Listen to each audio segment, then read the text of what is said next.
ನಮಸ್ತೆ.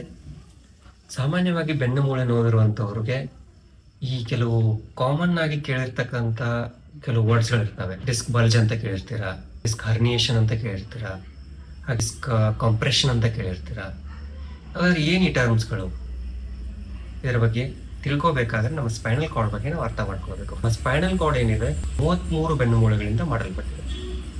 ಈ 33 ಬೆನ್ನು ಮೂಳೆಗಳಲ್ಲಿ ನಾವು ಡಿವೈಡ್ ಮಾಡೋದಾದ್ರೆ ಕುತ್ತಿಗೆ ಭಾಗದಲ್ಲಿ ಬರ್ತಕ್ಕಂಥ ಬೆನ್ನು ಮೂಳೆಗಳನ್ನು ನಾವು ಸರ್ವೈಕಲ್ ಬೋನ್ಸ್ ಅಂತ ಹೇಳ್ತೀವಿ. ಅದರ ಕೆಳಗಡೆ ಬರ್ತಕ್ಕಂಥದ್ದು ಥೊರಾಸಿಕ್ ಬೋನ್ಸ್ ಅಂತ ಹೇಳ್ತೀವಿ. ಇನ್ನು ಅದರ ಕೆಳಗಡೆ ಲಂಬಾರ್, ಹಾಗೆ ಕೆಳಗಡೆ ಸೇಕ್ರಮ್ ಆ್ಯಂಡ್ ಕಾಕ್ಸಿಕ್ಸ್ ಅಂತ ಹೇಳ್ತೀವಿ.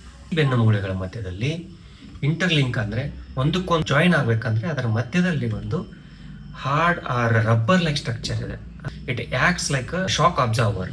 ಹೇಗೆ ಗಾಡಿಗಳಿಗೆ ಶಾಕ್ ಅಬ್ಸರ್ವರ್ ಇರುತ್ತೆ, ಈ ರಬ್ಬರ್ ಲೈಕ್ ಸ್ಟ್ರಕ್ಚರ್ ಇದು 2 ವಸ್ತುಗಳಿಂದ ಮಾಡಲ್ಪಟ್ಟಿದೆ. ಒಂದು ಆನ್ಯುಲಾರ್ ಅಂತ ಹೇಳ್ತೀವಿ, ಇನ್ನೊಂದು ನ್ಯೂಕ್ಲಿಯಸ್ ಅಂತ ಹೇಳ್ತೀವಿ. ಆನ್ಯುಲಾರ್ ಅಂತಂತಂದ್ರೆ ಈರುಳ್ಳಿಗೆ ಹೇಗೆ ಕಟ್ ಮಾಡಿದಾಗ ರಿಂಗ್ ಲೈಕ್ ಸ್ಟ್ರಕ್ಚರ್ ಇರುತ್ತಲ್ಲ, ಅದನ್ನ ಆನ್ಯುಲಾರ್ ಅಂತ ಹೇಳ್ತೀವಿ. ಅದರ ಮಧ್ಯದಲ್ಲಿ ಒಂದು ಜೆಲ್ಲಿ ಲೈಕ್ ಸ್ಟ್ರಕ್ಚರ್ ಇರುತ್ತೆ, ಅದನ್ನ ನ್ಯೂಕ್ಲಿಯಸ್ ಅಂತ ಹೇಳ್ತೀವಿ.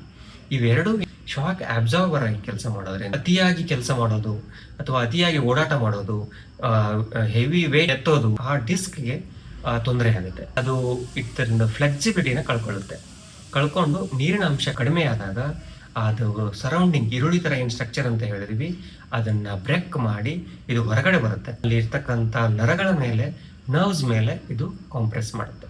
ಅಂದರೆ ಇದು ಪ್ರೆಷರ್ ಕ್ರಿಯೇಟ್ ಮಾಡುತ್ತೆ. ಯಾವಾಗ ಪ್ರೆಷರ್ ಕ್ರಿಯೇಟ್ ಮಾಡೋದಕ್ಕೆ ಸ್ಟಾರ್ಟ್ ಆಗುತ್ತೆ, ಬೆನ್ನು ಮೂಳೆಯಲ್ಲಿ ಕಾಂಪ್ರೆಸ್ ಆಗಿರೋದ್ರಿಂದ ಸೊಂಟದ ಭಾಗದಿಂದ ಇಟ್ಕೊಂಡು ಕೆಳಗಡೆ ಥ್ರೂ ಔಟ್ ದ ಲೆಗ್, ಕಾಲಿನ ಮುಖಾಂತರವಾಗಿ ಪಾದದವರೆಗೂ ಪೇನ್ ಮಾಡುತ್ತೆ.